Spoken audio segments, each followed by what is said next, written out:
What if your subscribers that you work so hard for were being deleted behind the scenes without you even knowing it? And I don't mean them unsubscribing, I mean being deleted. Well, there's been creators that are reporting that they're losing 50, 100, or even 200 subscribers per day. Now, if you go check your subscriber count, or if this has already happened to you, let me just say, it's not your fault. You didn't do anything wrong. YouTube actually did this. And what they replaced those subscribers with is actually way more damaging to your channel than losing them ever was. Stay with me because this is going to change how you look at your subscriber count completely. I'm going to show you exactly what's happening, why it's killing your distribution, and the one thing you can do this week to start reversing it. YouTube runs what they call an account integrity sweep regularly, and they do it without even telling you. They go through your subscriber list and remove accounts that are flagged as inactive, spam, or just low quality. On the surface, that sounds fine. Dead accounts aren't watching anyway, right? But here's the problem. YouTube doesn't just remove them, it recalibrates the entire channel profile based on who's left. And if a big chunk of your remaining subscribers are people who subscribed years ago and never watch you anymore, which is most channels, YouTube now thinks that this is your audience. Old, disengaged, not worth pushing to new people. Here's what I mean by dead subscribers. These aren't removed accounts. These are real people who are still subscribed to you but haven't clicked on one of your videos in months, sometimes years. And YouTube watches this. Every time you post and your own subscribers don't click, YouTube registers that as a trust signal that's going negative. It's basically your audience voting with their inaction. And when enough of them do that, YouTube stops testing your videos on strangers altogether. Why would they? If your own people don't want it, why would anyone else? This is a trap.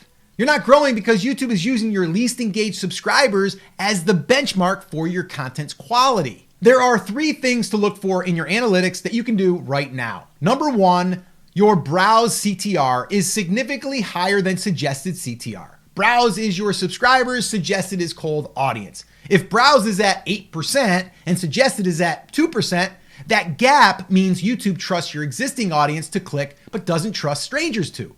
Number 2, over 60% of your impressions are coming from browse and home. That means YouTube has basically stopped testing you on new people. We don't want that.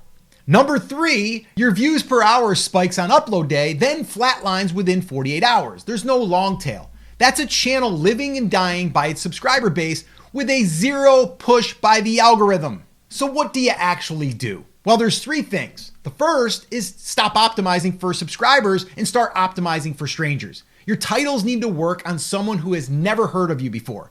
You can use fear, curiosity, maybe a hidden mechanism they've never seen. Now, before I move on though, I do want to highlight that titles are the number 1 driver when it comes to getting attention from the algorithm, but also getting attention from your viewers. And you have to have something that's going to hook them. We call them title hooks. It's something that we obsess over here at Live Video School. And it's what we've been using on our channel that has gotten us over 1.9 million channel views. And we've got some videos over 100,000 views. And we actually put together a swipe file for ourselves internally of these frameworks that have worked over and over again. And if you'd like to actually get a copy of this swipe file, just comment hooks down below and I'll send it to you. Again, this is 10 of our top performing outlier titles, and I actually turned them into templates that you can plug in your niche. Go ahead and comment hooks down below and we'll send it to you. All right, the second thing is posting consistently for 30 to 60 days, not randomly. YouTube needs a pattern to rebuild trust and start testing your content on new audiences again. Third, watch your suggested CTR, your click-through rate. Do this obsessively. The number tells you whether cold audiences are responding. If it's under 3% after 24 hours, you need to change the title. That single habit alone will do more for growth than anything else. Now, let me just say, the creators who figure this out stop chasing subscribers entirely and start chasing distribution, which is more important. Because when YouTube trusts your content with strangers, the subscribers follow automatically. Let me just say, our channel, Live Video School, is a perfect example of this in action. On about 95% of our content, we have not asked for a subscribe.